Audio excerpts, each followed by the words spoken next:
Hello, beautiful sisters. This is the sex magic spell of Kali to destroy Hamas and all evil forces of the shadow masculine. I've never done anything like this before on video.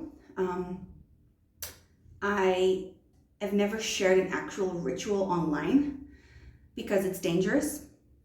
We have too many dumb, ignorant, and selfish people that will always use it for something bad and not understand it and demonize it as well and not understand the true power of a sex priestess. But this is a spell that I am truly allowed to share at this time, given to me by the sisters themselves, not just the sisters of the temple, but the sisters that were slaughtered on October 7th. And I talked about this in my other videos on YouTube. I was there with them in their bodies, experiencing everything. And I went through this Kali transformation with them. So this spell can be shared because it cannot be used against good and innocence. It can only be used against evil. So make sure that your heart is in the right place and that you are doing this for the sisters, daughters, and children. I would recommend to listen to the entire ritual first and then take the time to prepare and listen again before you do it. This is my recommendation to you. This ritual is not done with hate or a place of revenge. This is very important to understand. Kali is not a revenger, okay, if that's a word. And there is anger, and anger is good. Anger can be used as fuel. Anger can be sacred. Anger can be harnessed and used to transmute in this ritual. So anger is good. Use your emotions. Don't ignore them. Harness them. Allow them all to flow within you. Own your sacred rage. If you have any rage within you about things that have been done to women all throughout time, because this is not just about October 7th, all throughout time and space, if you have your own rage of something that's been done to you or your sister or someone you know, or just because you feel the pain of all your sisters in all time and space, use these emotions in this ritual. The women who are not sad or raged about what's happening now, this is not for you, actually. And they're not really sex priestesses of sexual energy or of the divine energy. I'm blunt. Like I'm Israeli, so I'm very blunt. I'm not gonna sugarcoat shit, and I'm not gonna be politically correct, okay? Because right now we don't have time for BS. Right now, where we're at in our human evolution, we need the absolute true light warriors and sex priestesses and light keepers and the protectors and the divine masculine protector. We need all of that. And I am not here to fluff things up, all right? So, again, if you don't have that sacred rage floating inside of you, it doesn't mean that you walk around angry all day. That's not it. But you are feeling that within you. Then you're not truly connected to this darkness as well. And so you cannot be connected to the light as well, right? And you cannot also use your light against the darkness. If you cannot feel the darkness and see it for what it is, you cannot battle it in a way, because we're not battling everything, but with anything here, it's not our job to battle, but it is our job to transmute as divine feminine. So this is just upfront. So if you're not feeling that this is you, this is what you're feeling right now, this ritual is not for you. And I still love you. I honor you for even trying and being here, but this ritual is not for you, because you can do it. I don't feel like you have enough emotions to actually transmute anything, because you have nothing to transmute, right? Like, we're transmuting all of that sacred rage that's inside of us. So most of you saw my videos that I talked about my experience with the sisters in Israel on October 7th. And I want to go deeper here in the story that I haven't shared on YouTube. So, as I said, I was in their bodies, in all of their bodies at the same time. So it was just, astrally, when you astral travel, I don't know if any of you ever done that or experienced it, but it's also very unique for every woman. Maybe you've done it and you don't even know if you've astral traveled. I'm sure that the women who are watching this video are very powerful women. So I was in their body having that experience that they have, looking at the most demonic creatures ever, call themselves men, which are not men at all. But what happened is, in the moment that they left their bodies from this trauma, what happened is, because some of them left their bodies because they were killed, some of them left their bodies because the trauma was so horrible that they just had to leave their bodies to not feel the pain anymore. And so what happened, I want you to use your imagination now, okay? Because we're going to need to use our imagination for this ritual. By the way, I'm going to say this is going to be triggering. So if you cannot handle a very difficult image, it's going to be difficult, then please don't keep watching, because I don't want you also I don't want to hurt your beautiful heart. And we are going to have to use our imagination to really be in that pure darkness in order to transmute it into light, okay? This is not fluffy, beautiful light work. This is real light work. So we have to go into the shadows, and we have to go into the ugliness and the pain. And so I'm warning you. I'm literally warning you. And if you cannot do that, I love you. You're good. This is why I did this for a donation. No one has to pay anything. You just close this video now and move on with your life. I love you still. There's no judgment, and that's it. So it's really not every woman's job to do this kind of ritual. So don't feel obligated to do this also, okay? And so what I want you to imagine, you've seen the images of how Hamas men look with their masks, and it's horrible. They're yelling, they're horrible, just words of hate and violence constantly. It's just disgusting. So I want you to really see that, like imagine that. These women being there, gang raped by these men. And what happened was, at the moment that they were leaving their body, Kali, the actual Kali image, came out of their bodies. So imagine like a woman laying on the floor, or like on the floor in some position. And Kali comes out of her body and devours the monsters, like devours the Hamas guys, right? So just use your imagination. This is how we transmute the dark masculine right now. So we're gonna use this blood, sexual, demonic ritual, because that's what it was. And we're going to transmute it. So let's talk about the definition of rape. What is rape? It is the crime typically committed by a man of forcing another person to have sexual intercourse with the offender against their will. It is the wanton destruction or spoiling of a place or area. So it's the destruction of the womb, of the temple, which is the divine feminine as well. So that's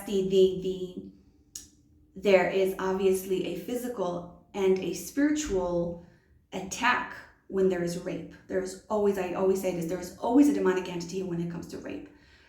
Although a man can physically be stronger many times and force a sexual penetration on a woman, remember that we are the ultimate power in the universe in a physical body.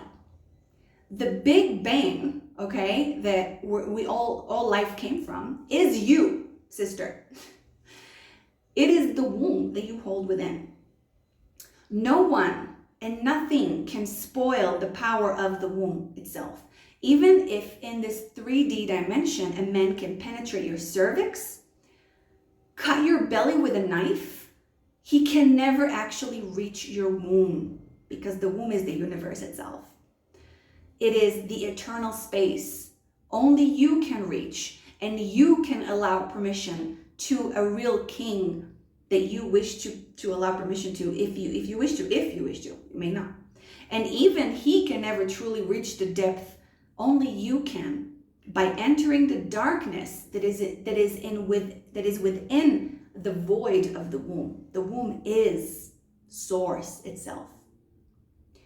So what I would like for you to do for this ritual, again, prepare. Take the time to prepare for it. Don't just do it now with a video. Listen to it, Prepare for it, then listen again. Write down all the notes. Prepare yourself also emotionally. This is not an easy ritual, okay? But I promise you that by being the power for our sisters and joining them in this darkness, we are going to hold so much light and find our own voices in light again. Because right now, we need more true sex priestesses and true goddesses and true divine feminine holders to use our voices for the truth and to wake up and to wake everyone up to the sacredness of the mother, back into the divine feminine. So what I suggest you will have is take an image of Kali, all right? Any image that you feel resonating with, because there's a lot of images of Kali, right? Like in different positions and different, different expressions of her. Take an expression of Kali that resonates with you and place it on your altar. You can have even a few different pictures of Kali, whatever works for you. A black candle or a black fabric to place on the altar, some sort of blackness. We're using black because it is the color of the void of the womb, right? Of that eternal void, the feminine darkness.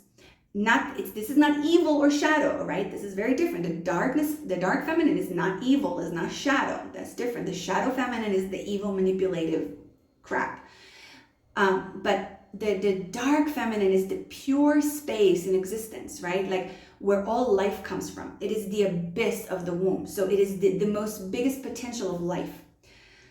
Now, another thing I would like for you to do, another image or characteristic we're going to work with. You're going to find your own example of some sort of a fierce lioness, right? Like whatever woman or character or persona that for you evoke and provoke that bad bitch, right? Like that, not evil bitch, but bad bitch that can handle business, right? That kind of thing. So I can tell you, for me, it's Wonder Woman. I'll give you an example. It's like Wonder Woman, Gal Gadot, which plays Wonder Woman, and that specific Wonder Woman. But also, I found it for me right after actually I went into the bodies of the priestesses. What I saw in front of me was the face of that the character, Beth. I forgot her I actually never watched that show. I think it's called Yosemite or something. I've never watched that show. But her image, I saw like a few snippets of videos just popped up. So I looked at her character and the way she plays that character.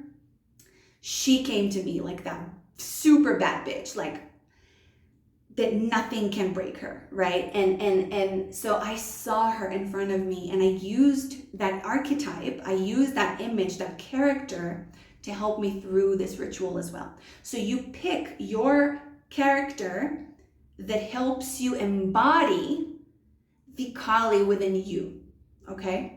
So it could be Lilith as well. Like you can also use the image of Lilith, but Lilith doesn't really have an image. Like people have tried to put an image of her, but you can't really put an image of Lilith. She's too everything. It can even be like a super dark feminine character, right? Like the vampire queen in like Queen of the Dam, for example, like that movie. She doesn't have to be a good character. Like she doesn't have to be like a good person or something like that. She just has to embody that energy of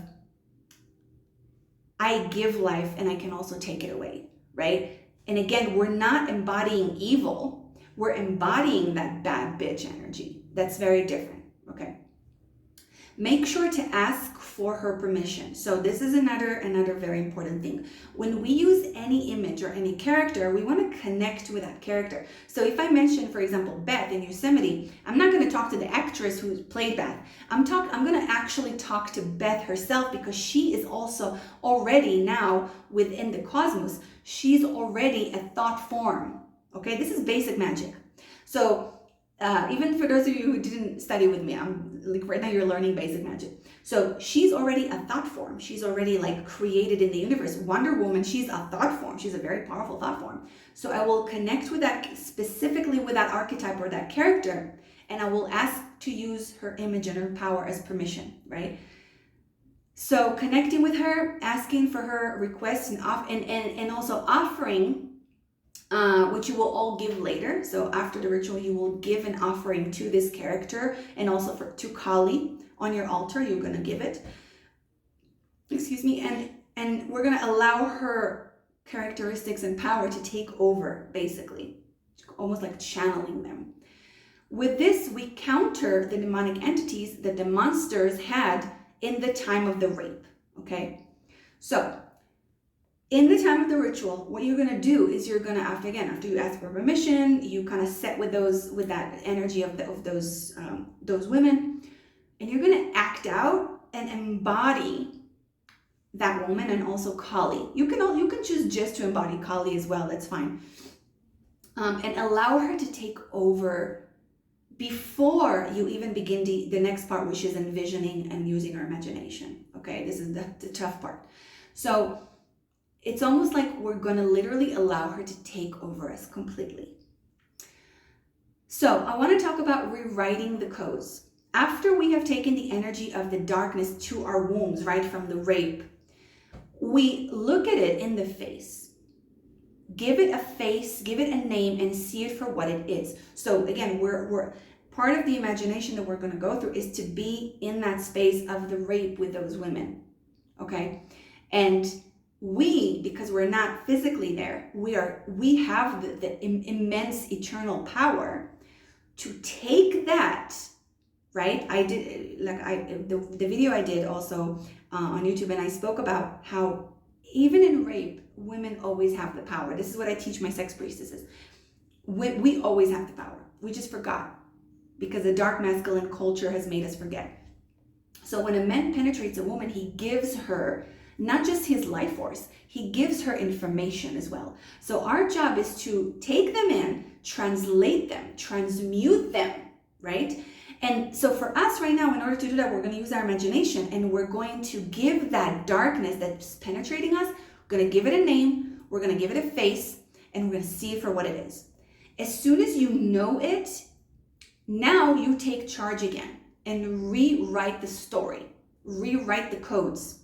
So you can use movement, sound, orgasm, song, screaming, shaking, anything that you wish.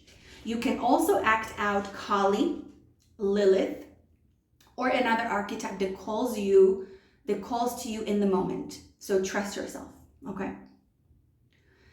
You can do this ritual at any time, multiple times during the day, even the imagination. And sometimes once you do it one time, it takes a second. You can speak these words first. So you can write down these words. You can take a note and write down these words. For all my sisters, for divine feminine, for the child in us all, I call in the forces of Kali and the dark feminine to bring destruction and end to the evil forces of Hamas and any other human or organization or any entity that hurts any sister in any way. I do this in the name of the Divine Mother, in the name of love, with the powers of my womb and the support of all my sisters in any space and time. We are one. I command any evil force of the shadow masculine to be demolished now and for good in any way possible. For the highest good of all, always make sure to say for the highest good of all and the highest timeline of the Divine Mother's world. Okay, this is very important. You speak your name, I, Luna Aura, am an embodiment of the fierce feminine and command Kali and all her might to breathe through me now. All right, so this is the spell. Now we're going to give our breath of life to the image of Kali. So we're going to do this in front of the altar, look at the image of Kali and physically give our breath to it. All right, we're going to speak these words towards the image of Kali and then give our breath of life to it. You can also give the image of Kali, if you're bleeding, you can also wait for the time of bleeding and give it a little bit of a drop of your sacred blood. You can put it literally on the picture of Kali. So now you will do your imagination. So make it as real as possible and take the time for this, so that in the times after, it will come fast and easy, the imagination of it. So the visualization is, as I said, the women and girls who've been raped. They asked me not to use their image of the young girls, so just we're going to use the women above 18 or 19. Only those over the age of, look, actually they said over the age of 19, 20. So we're going to use, we're not going to use the image of the little girls. That's what they asked me. So I'm going to kind of like show you the image so that it will be very vivid in your imagination. The room that we were in was very filthy, very messy, with those monsters, the Hamas, shouting above their heads. You can imagine any violence possible to awaken the sacred rage, because trust me, that violence that you, even in your worst imagination, has happened to these women. Then once the sisters have left their bodies and feel no pain, right? You feel their kind of like their spirit leaving their body. You will see the fierce, let's say this is the sister laying down, or like so in whatever position, her spirit left her body. You're going to see the Kali coming out of her body, fiercely big. She's getting bigger and bigger and bigger, rising up from their bodies, getting larger and larger, and her tongue out with a roar, right? Because that's the Kali. And she devours the man whole, like that. Do this until she devours all the men in that room. And then you can extend to her devouring all the men who have this demonic energy in them, in the world, who are filled with that hate and that evil, and that dishonor for women that you've seen above the mutilated bodies of these sisters, okay? Another extra that you can do later on is use your sexual energy to kind of strengthen and connect with the image of Kali. You can offer, like I said, your sacred blood next time it arrives. I would leave the Kali image on your altar until you feel it's time to not have her image there. This can be a week or even a few months, whatever feels good to you, whatever works for you also in your life, with your energy, what you wish to embody.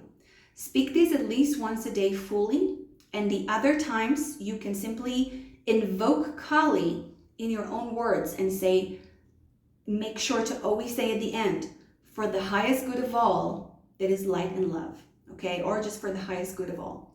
I always like to say for the highest good of all, that is light and love. Because we can do all magic we want in the world, but at the end, we also have to let go and trust the universe and always ask for the highest good of all, especially for the mother and for the highest timeline for humanity. So after you've done this ritual, this embodiment, this imagination, and felt it, like you need to feel this with every part of your being. This is why I'm saying take the time to prepare. Take a moment to ask your womb, especially your womb, if there is anything else that feels good to you for this ritual. You can allow it to expand and change each day, the spell or the ritual itself. This is divine feminine magic, okay? It is natural, it's not rigid. It allows room for organic growth and expansion. It doesn't control. So trust yourself and let your power and wisdom, and above all, the love that you have for your sisters, to guide you through it. After that, I would really ask you to take a cleansing bath. Take a ritual bath. Cleanse yourself in any way possible. Not that you need it. You have to remember, you are source. You are more powerful than any darkness. So I don't want you to be afraid that you're taking in that darkness. You can transmute it. If you are still consuming animal products though, or drinking a lot of alcohol, I wouldn't necessarily recommend this ritual for you, simply because your body is still in a low frequency and you might hurt yourself. So if you're feeling confident, great. But still, you are a goddess. You're not a, what's the word in English? I forgot the simple word. That happens to me a lot. You're not a graveyard for the children of the mother, which are animals. You're not a graveyard of their tortured mutilated bodies that have been through, you're consuming not just the flesh and blood, which is blood sacrifice, but you're consuming their fear, their pain, their suffering. And you cannot say that you're a goddess and live in the light energy and still do that. That does not align with each other. So again, I'm honest. I'm not going to fluff it up for you because I believe in your power and I want you to live in your full power, sister. So you can also create any womb ritual for yourself after to kind of bring back that love and connection back into your womb. Connecting with your sisters in any possible way, just talking to them, just connecting, just connecting, really. We need that sisterhood, the divine sisterhood connection once more. And we do that through the womb. We don't even have to have the sisters in the same room as we do. I am really, I'm really grateful that if you watched so far, I'm grateful that you're here. Even if you choose not to go through this ritual, I love you, I honor you. I pray for your power. I pray for a world that we walk free and safe with divine masculine men around us, and that our children will be free and safe always, and that animals will be free and safe, and that nature will flourish and we will be a part of it, an integral, we are an integral part of it, a world that we remember and we live as an integral part of nature and of life itself. And just remember, sister, you are life. So as one who holds the divine feminine flame, I constantly thrive to act like I am life and act like that. Not just speak those beautiful words of life and light, but actually live it. And that means also to constantly work on my shadow and to observe it and to observe the shadows of the universe and of people around me. And it's ugly and it's scary and it's not beautiful, but it is necessary for us to step up and to truly be light beings and light keepers, and especially sex priestesses. I love you so much. And I truly hope that in our lifetime we see this exponential expansion and awakening of humanity.